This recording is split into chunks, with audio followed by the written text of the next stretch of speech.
You never know how to remove the pedals because it's different on both sides on the bike. There's also left pedal and right pedal. If you have problems with that, you will remember everything about it after this quick episode, and you will also learn how to park your bike using the pedals. Let's do this. You can assemble and disassemble some pedals only with a wrench. This is 15 millimeters. For other pedals, you can also use the Allen key. How to remember the fastening and removal direction for your pedals? Easy. You always fasten the pedals towards the front of the bike on either side of the bike, and you remove the pedal by turning it towards the rear of the bike. Removal. Installation is very simple. You want to thread it a little and then spin the cranks backwards. Then just fastening, well, not too much. And remember the same rules on the drive and the non-drive side of the bike. You're not gonna mess this up in the future. Pay attention to this. The right and the left pedal are not the same pedals. Most of the pedals will have the R and L letter on them. Right is for R, or R is for right, and L is for left. It's a bit easier with the road clipless pedals, left, right, but these also have the letters L for left, R for right. MTB clipless pedals, just search for those letters, L for left, R for right. You can also look at the thread. This is the direction of installing this pedal, and so the thread here has to be open towards the direction of our installing turns. And if you don't want to be removing your pedals with a hammer,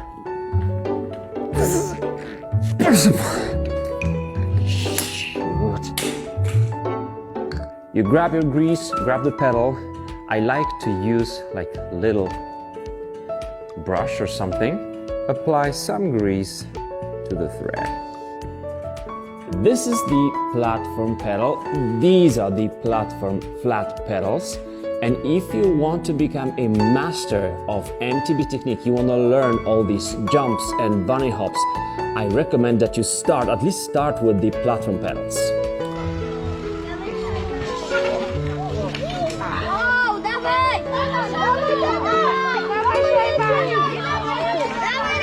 And this is the clipless pedal, which means that you can clip your shoe with a special cleat into it, and then you become one with your bike.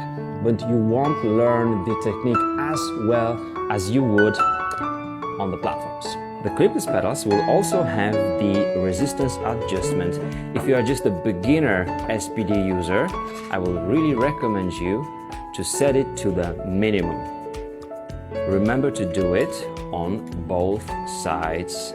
And the adjustment on this road pedal is right here. Minus is for less resistance, plus is for more resistance.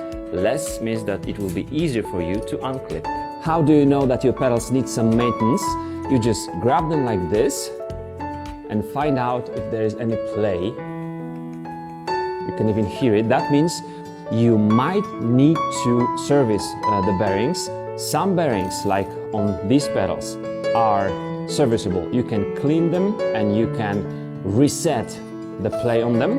There are also bearings which are not serviceable and you would need to replace them. If the pedal spins very, very lightly and is loud, that means that the bearings are dry. This one spins well enough. I cannot feel any sand or dirt inside. There is no play, and that means there is still grease inside, and these are in very good condition. The pedals can also be very helpful when you actually park the bike. Just remember not to lean the bike against the rear derailleur.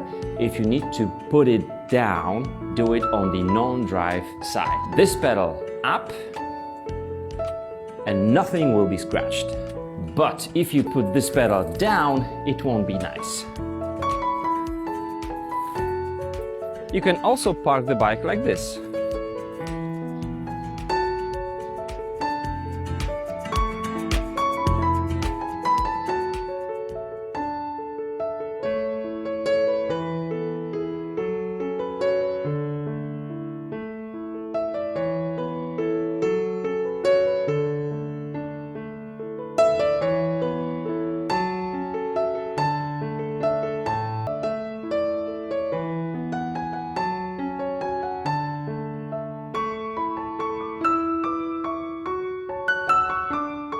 you can wheelie on pretty much any bike. Full suspension, rigid, hardtail, city bike. We're gonna start with 3 tips on how to wheelie, which I haven't found on any wheelie tutorial online, which are crucial in my opinion. And then I'm gonna show you step by step how to do the wheelie process, and there you're gonna find 5 tips. Tip number 1, braking with 1 finger only and having all the rest fingers on the handlebars. And some of you will probably think, what does it have to do with riding on the rear wheel? Well, you're gonna be repeating my exercises over and over again for 7 days with some days off maybe. And if you brake with 2 fingers or 3 fingers, it's gonna be super hard for you to keep balance and just have control over your handlebars, because your fingers, your whole hands, your palms will be in pain. Tip number 2, within those 7 days of exercises, you're gonna need probably 1, 2, or maybe 3 days off. How to decide when to take off? Well, when you feel that you are regressing, you don't have any more progress, your wheelie is shorter, more shaky, that means all your stabilizing muscles are just tired because they are not used to this position on the bike. So do day off. Maybe after 2 days of exercises, day off. After another 2 days, day off. It's gonna boost your wheelie learning a lot. Tip number 3, extremely important.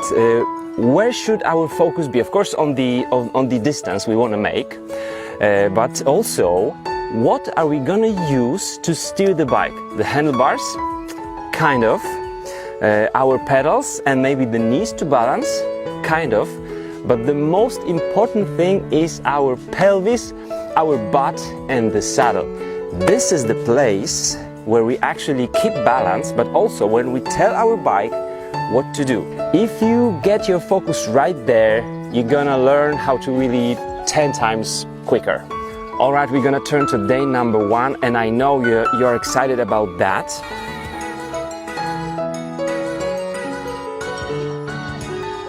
And so on day 1, find the right place. It can be a tarmac road if it's safe, but some really smooth grass would be ideal. Some gravel, kind of a fire road would be okay. But the important thing is that it's slightly on the slope. So you're gonna be going up the slope just a little bit, not to get too much tired, too tired, but just slightly up the hill. Why so? Because if it would be just a flat road, it's going to be much more difficult for you to balance back and forth, because your rear wheel will be just speeding up, and then you are abusing the rear brake. If you're going slightly up the hill, just by applying a little bit more or less power on the pedals, you're gonna be able to find that balance. So the right slope and the right ground. Still day 1, but tip number 2, don't use clipless pedals. Tip number 2, as I said, you can use any bike, but if you have many bikes, use the one with the shortest chainstay. So the distance between the axle of the rear wheel and your bottom bracket, the center of your bottom bracket. Also, if you have higher handlebars, it will be easier. If you have low handlebars, like very extreme cross-country bike, it will be a little bit more difficult, but still doable. But this distance, the shorter the chain stays, the better, because you're gonna sit lower and it will be easier for you to get the bike into the wheelie position. Tip number 4, your seat height. I would recommend having your seat height little bit lower than you normally use. You don't just slam the saddle completely down, because then the pedaling won't feel very natural, but a little bit lower than you normally use will help you with balancing, because your center of gravity will be a little bit lower and the pedaling will still be quite efficient or comfortable. You don't need to use dropper post, you don't need to buy a dropper post, no, just get your saddle like 2, maybe 3 centimeters down. That's what you need to know in order to start learning wheelie day 1. And then day 2, you still focus on your sit bones on the saddle, but also try to see what's going on if you move your handlebars to the right and to the left. It will depend on the geometry of your bike and the weight of your front wheel and the fork, but also try to balance with your knees and see how it goes. Then try to combine moving of your handlebars and the knees, but first off focusing on your pelvis on the saddle. After day 2, you know everything you should know for learning how to wheelie. Some decisions to make right now is to choose the days off. Maybe after 2 days of training, day off, and then after another 2 days of training, you need day off. You need to start each lesson, each exercise with fresh muscles. If you are not fresh, just call it a day and go home, because it will be very, very discouraging for you. Be fresh, have fun. That's what wheelie is all about.